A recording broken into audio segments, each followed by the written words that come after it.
Hello नमस्कार, स्वागत है आप सबका आपके YouTube चैनल एमसा क्लासेस में। तो जैसा कि आप सब जानते हैं, ये हमारा चैनल एजुकेशन के क्षेत्र को लेकर समर्पित है और यहाँ पर हम बीएड की क्लासेस को चलाते आ रहे हैं। बीएड की क्लास के साथ साथ जो भी एजुकेशन से संबंधित जितने भी मुख्य जानकारियाँ हैं आपको सारे प्रदान करते जाते हैं और आपको मार्गदर्शन किया जाता है। लेकिन इसी के क्षेत्र में एक स्टेप आगे बढ़ते हुए अब इस चैनल पर BTC यानी कि DLED diploma in elementary education, इसकी भी क्लासेस शुरू की जाएंगी। वजह यह है कि बहुत सारे लोगों ने पर्सनल मैसेज कर ये कहा कि सर आप लोग BTC को भी पढ़ाइए। तो एक पोल डाला गया यूट्यूब पर कि क्या BTC को पढ़ाया जाए कि नहीं पढ़ाया जाए। तो 80 से 85% लोगों ने ये माना कि हाँ पढ़ाया जाए। ठीक, तो इस नवरात्रि के पावन अवसर पर सर्वप्रथम माता रानी से मेरा एक प्रार्थना है कि आप सभी लोग की मनोकामना पूरा हो। और आज से हम स्टार्ट करेंगे हमारा द्वितीय वर्षीय जो हमारा DLED का जो पाठ्यक्रम है इसके बारे में। ठीक है, यानी कि आपको यहाँ पर DLED से संबंधित सारी जानकारियाँ दी जाएंगी और यहाँ से क्लासेस भी आपको मिलती रहेंगी। इसलिए अगर आप DLED के स्टूडेंट हो या फिर आपके सगी संबंधी जो भी DLED करने जा रहे हैं, प्रथम सेमेस्टर में हैं, तो उनको आप ये चैनल को सजेस्ट कर सकते हैं कि आप यहाँ पर पढ़ सकते हैं। क्योंकि आप जानते हैं कि हम लोग यहाँ पर बहुत ही डेडिकेटेड होकर पढ़ाते हैं और आपके हर एक पेपर को बहुत ही अच्छी तरीके से पढ़ाने के लिए सदैव तत्पर रहते हैं। सेम उसी वे में, उसी एनर्जी के तहत हम DLED को भी पढ़ाने की पूरी कोशिश करेंगे। ठीक है, यहाँ पर दो वर्षीय जो हमारा DLED है इसकी पूरी यहाँ पर रख दिया गया है कि आपको पढ़ना क्या है। इससे पहले जो छात्र होते हैं कि क्या एडमिशन करा लेते हैं, लेकिन मोस्टली लोग को नहीं पता होता है कि हमें पढ़ना क्या है। अगर पता भी होता है तो हाँ भाई फर्स्ट सेमेस्टर में हम आ गए हैं, जो हमें पढ़ना है बस उतना जानकारी होती है।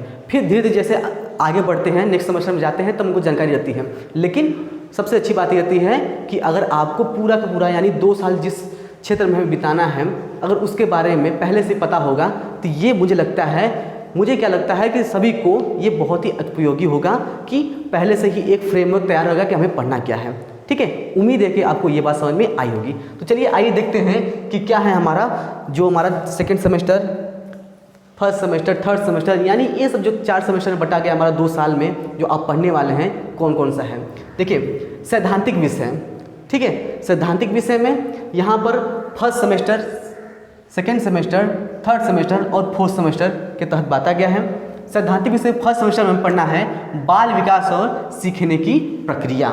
बाल विकास सीखने की प्रक्रिया में आप क्या सीखेंगे कि बालक कैसे सीखते हैं।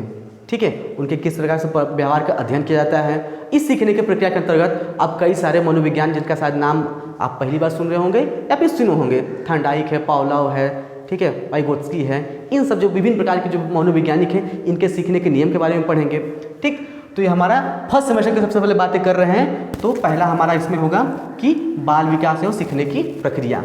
उसके बाद हमारा दूसरा पेपर है शिक्षण अधिगम के सिद्धांत। शिक्षण अधिगम के सिद्धांत के तहत आपको ये पढ़ना होगा कि हाँ भाई शिक्षण कितना इफेक्टिव तरीके से आपको प्रदान किया जाए।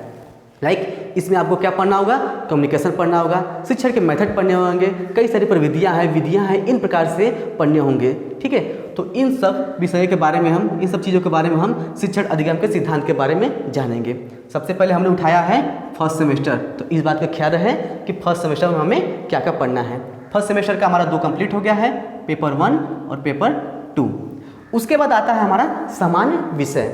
सामान्य विषय में फर्स्ट सेमेस्टर में हमें पढ़ना है, तीसरा हमारा हो जाएगा विज्ञान यानी कि साइंस। फिर हम पढ़ेंगे, फिर हमारा अगला पेपर है गणित यानी मैथमेटिक्स। उसके बाद है 5वां सामान्य अध्ययन यानी SST, जिसे हम SST भी बोलते हैं। उसके बाद 6वां हमारा हो जाएगा हिंदी।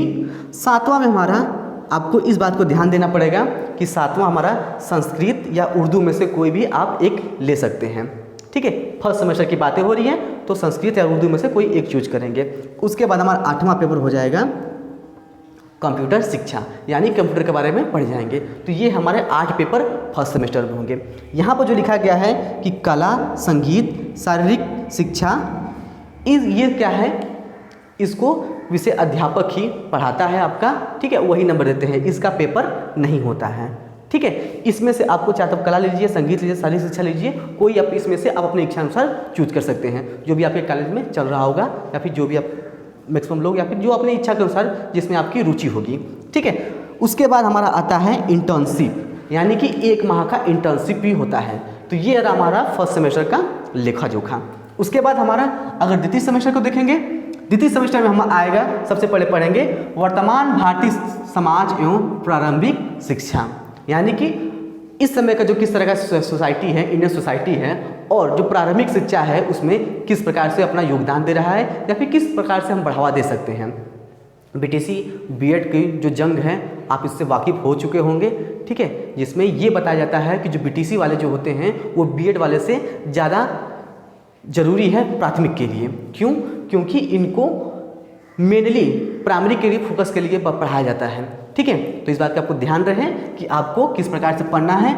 अगर आप 2 साल अच्छे तरीके से आप अपने अगर पढ़ लिया, अपने बीटीसी के सिलेबस को ही पढ़ लिया, तो जो सुपर टेट में जो मैक्सिमम जो आते हैं, जो विषय कई सारे जो 12-13 विषय बटे गए हैं, वो आपका अच्छे तरीके से कवर होता जाएगा। कैसे भाई? पेडागोजी या फिर ये जो आइडियोलॉजी सब दिया गया है, ठीक है, सिद्धांत वगैरह दिए हैं, यही मेनली पूछा जाता है। विज्ञान पूछा जाएगा, गणित पूछा जाएगा, सामान्य अध्ययन यानी कि एसएसटी पूछता है, और हिंदी संस्कृत पूछता है, कंप्यूटर पूछता है, यानी आपके जितने विषय हैं डीएलएड के वो आपके सुपर टेट में भी काम आते हैं, ठीक। तो चलिए आते हैं अपने टॉपिक पर। क्या है हमारा सेकंड सेमेस्टर देख रहे हैं कि वर्तमान भारतीय शिक्षा एवं प्रारंभिक शिक्षा पढ़ेंगे। उसके बाद हमारा ये पेपर पहला हो जाएगा, फिर दूसरा पेपर क्या हो जाएगा कि प्रारंभिक शिक्षा के नवीन प्रयास। अब इस समय के प्रारंभिक शिक्षा में नवीन प्रयास किस प्रकार से होते हैं, किस प्रकार हम आईसीटी का प्रयोग कर कर प्रारंभिक शिक्षा को नवाचार यानी नवीन इनोवेशन, नए नए इनोवेटिव तरीके से हम शिक्षा में बढ़ावा दे रहे हैं, इसके बारे में पढ़ेंगे। देन हमारा तीसरा हो जाएगा विज्ञान, फिर से चौथा हमारा हो जाएगा गणित, उसके बाद हमारा आ जाएगा एसएसटी यानी सामान्य ज्ञान, फिर उसके बाद हमारा आ जाएगा छठवां होगा हिंदी। अब यहाँ पर देखिए फर्स्ट सेमेस्टर में यहाँ पर हमारा 7वां जो पेपर था वो यहाँ पर आपको संस्कृत या उर्दू चूज करना था, लेकिन सेकेंड सेमेस्टर में आपको अंग्रेजी पढ़ना अनिवार्य है, ठीक। तो यहाँ पर ये हो जाएगा। उसके बाद जो हमारा ये पेपर जो होगा यहाँ पर समाज उपयोगी उत्पादन कार्य, इसका भी पेपर नहीं होता है, इसी की तरह होता है, ठीक है। यानी इसका विषय अध्यापक जो होते हैं वो अपने मूल्यांकन के तहत नंबर अपना दे देते हैं, ठीक है। तो समाजोपयोगी उत्पादन कार्य। उसके बाद जो कला संगीत शिक्षा शारीरिक शिक्षा है वो भी यहाँ आ जाएगा इसी तरीके से, क्योंकि यहाँ पर मैंने इंडिकेशन दे दिया गया है कि यही चीज़ें यहाँ पर भी लिखी गई है, ठीक है। इसमें भी आपको जो चूज करना है आपको उसको चूज कर सकते हैं। तो ये रहा हमारा सेकेंड सेमेस्टर का। उसके बाद हमारा 1 महीने का इंटर्नशिप, ठीक है, ये भी 1 माह का रहेगा, 1 माह का यहाँ पर भी और 1 माह का यहाँ भी, ठीक है, 1 माह का यहाँ भी। अब हम आते हैं अपने तृतीय सेमेस्टर में। तृतीय सेमेस्टर में हमें क्या पढ़ना है? हमें शैक्षिक मूल्यांकन क्रियात्मक शोध एवं नवाचार, ठीक है। चूँकि हम लोगों ने बीएड को भी पढ़ाया हुआ है, 2-3 सालों से हम लोग पढ़ा रहे हैं, अच्छी तरीके से पढ़ा रहे हैं, तो हमें ये पता चल गया है कि बीएड और बीटीसी का सिलेबस जो है कहीं ना कहीं एक तरह से कॉमन होता है। लाइक शैक्षिक मूल्यांकन क्रियात्मक शोध और नवाचार, अगर आप इस टॉपिक पर अगर आप खोजना चाहेंगे, यानी इस विषय का अगर टॉपिक खोजना चाहेंगे तो आप प्लेलिस्ट में जाकर देख सकते हैं कि यहाँ पर पढ़ाया जा चुका है, ठीक है। शैक्षिक मूल्यांकन पढ़ाया गया, क्रियात्मक अनुसंधान या क्रियात्मक शोध पढ़ाया जाएगा, नवाचार पढ़ाया गया है, ठीक है। उसके बाद समावेशी शिक्षा यानी इंक्लूसिव एजुकेशन भी नीतीश सर पढ़ाए हैं, ठीक है। बीएड आई थिंक 3rd की सेकेंड सेमेस्टर में है, ठीक है, वो बीएड की बात है। लेकिन यहाँ पर चूँकि हम बीटीसी कर यानी डीएलएड की बातें कर रहे हैं, तो मेन फोकस होगा कि हम सिर्फ डीएलएड पर ही रहें, ठीक है। उसके बाद हमारा आता है विज्ञान आएगा, गणित, सामान्य अध्ययन, हिंदी। अब देखिए 3rd सेमेस्टर में हमें फिर से संस्कृत या उर्दू को चूज करना होगा, संस्कृत या उर्दू में से, यानी कि पहले सेमेस्टर में संस्कृत उर्दू और 3rd सेमेस्टर में संस्कृत उर्दू। उसके बाद हमारा कंप्यूटर शिक्षा भी यहाँ पर आएगा, यानी कि फर्स्ट सेमेस्टर में हमारा कंप्यूटर शिक्षा और 3rd सेमेस्टर में कंप्यूटर शिक्षा रहेगा। उसके बाद हमारा ये कला संगीत और शारीरिक शिक्षा आ जाएगा, और यहाँ पर भी फिर उसके बाद 1 माह का इंटर्नशिप रहेगा। ये हमारी बात तृतीय सेमेस्टर की। देन हम आते हैं हमारे चतुर्थ सेमेस्टर में। चतुर्थ सेमेस्टर में क्या हमें पढ़ना है कि प्रारंभिक स्तर पर भाषा के पाठ, लेखन और गणितीय क्षमता का विकास, यानी कि जो आरंभिक स्तर पर भाषा के पाठ लेखन व गणितीय शिक्षा का क्षमता का जो विकास होता है, जो बच्चे छोटे छोटे बच्चे को जो देखिए जो बीटीसी वाले होते हैं उनको मेनली फोकस किया जाता है 1 से लेकर 5 तक, यानी छोटे बच्चों के लिए। इसीलिए इन सब चीज़ों पर ज़्यादा फोकस किया जाता है कि भाई उनका पाठ लेखन और गणितीय क्षमता का किस तरीके से विकास किया जा सके। ठीक है, बीएड वालों को क्या है तो 1 से लेकर वो आगे तक के लोग, अब तो भाई कोर्ट कह दिया है कि तो प्राइमरी में नहीं है तो 6 से ही मानते हैं कि 6 से लेकर वो अपना 12 तक जो भी अपना समझें, यानी उनको एक तरह से मैच्योर लड़के मिलते हैं। लेकिन डीएलएड वालों को क्या होता है, उनको छोटे बच्चों को क्या कहते हैं केयर करना पड़ता है। ठीक है, उनको टैकल करना पड़ता है किस तरीके से उनको अच्छे तरीके से पढ़ाया जाए। देखिए फिर उसके बाद हमारा आता है अगला पेपर कि शैक्षिक प्रबंधन एवं प्रशासन। शैक्षिक प्रबंधन और प्रशासन बीएड में भी है, इस बात का ख्याल रखें। ठीक है, यानी कि कहीं ना कहीं बीएड वाले भी बीटीसी वाले को टक्कर देते रहते हैं इसी बात को लेकर। लेकिन इसमें कई सारी चीज़ें क्या है, बीटीसी यानी डीएलएड में क्या है अधिक दिया गया है, मेनली फोकस किया गया है छोटे बच्चों के लिए। इसीलिए कोर्ट इस बात को मानी है। ठीक है, कोर्ट इस बात को मानी है कि हाँ डीएलएड वाले क्या है वो प्राइमरी के लिए माने गए हैं।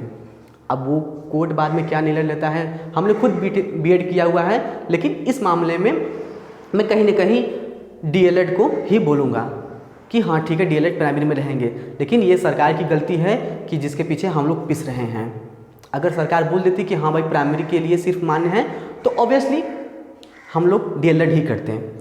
होता क्या है कि लोग अदर ऑप्शन का चूज करते हैं। अदर ऑप्शन का मतलब ये रहता है कि बेटर ऑप्शन चूज करते हैं।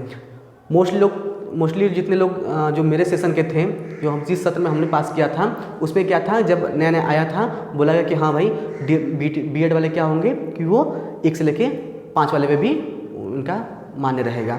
तो लोग क्या सोचे कि ठीक है 1 से लेकर 5 भी रहेगा, उसके बाद अगर हम हायर में जाना चाहेंगे तो हायर में जा सकते हैं। यानी हमेशा हम सभी इंसान की फितरत होती है कि वो बेटर ऑप्शन की तलाश में रहता है।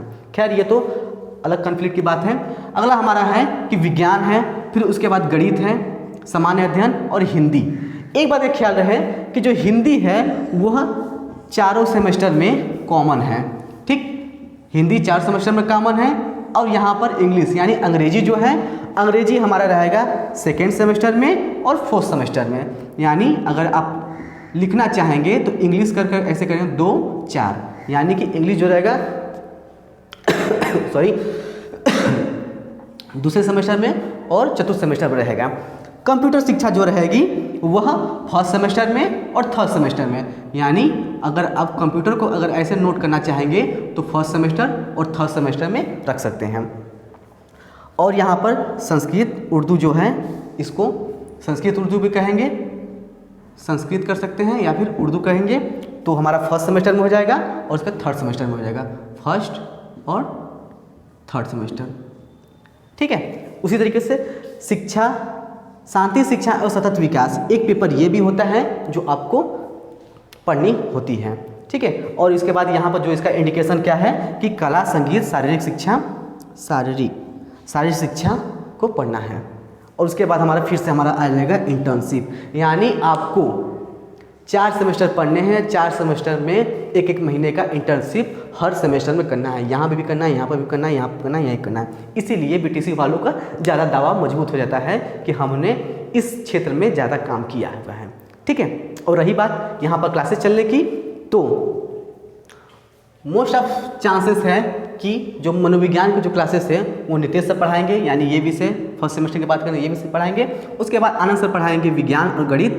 अगर मुझे पढ़ाना होगा ठीक है तो मैं SST और कंप्यूटर को लेकर चलूँगा, तो इस बात का ख्याल रखें। ठीक है, हिंदी संस्कृत के शिक्षक हमें उपलब्ध नहीं हैं, तो आप लोग कहीं और भी जाकर देख सकते हैं, क्योंकि हिंदी संस्कृत को बहुत यूट्यूब पर भी आपको बहुत सारे अच्छे अच्छे टीचर मिल जाएंगे। ठीक है, तो ये रहा हमारा दिवर्सिटी डीएलएड का रूपरेखा। उम्मीद है कि आपको समझ में आया होगा। ठीक है, स्क्रीनशॉट लेना स्क्रीनशॉट ले सकते हैं। आपको बताया गया था कि क्लासेस कब से चलेंगी, ये सिलेबस डिस्कशन आपको पहले दे दिया गया है ताकि आप मेंटली प्रिपेयर रहें कि हाँ जब क्लासेस चलने शुरू हो जाएंगी तो आप सबका प्लेलिस्ट बना दिया जाएगा एक अच्छी तरीके से। जो लोग स्कूल जा सकते हैं यानी कॉलेज जा सकते हैं वो जाकर पढ़ सकते हैं, जो जाने में असमर्थ हैं वो यहाँ पर अपना पूरी क्या कहते हैं शिक्षा ग्रहण कर सकते हैं, यानी पूरा सिलेबस कंप्लीट कर सकते हैं। ठीक है, उम्मीद है कि आपको यह समझ में आई होगी। मिलते हैं नेक्स्ट वीडियो में, तब तक के लिए धन्यवाद।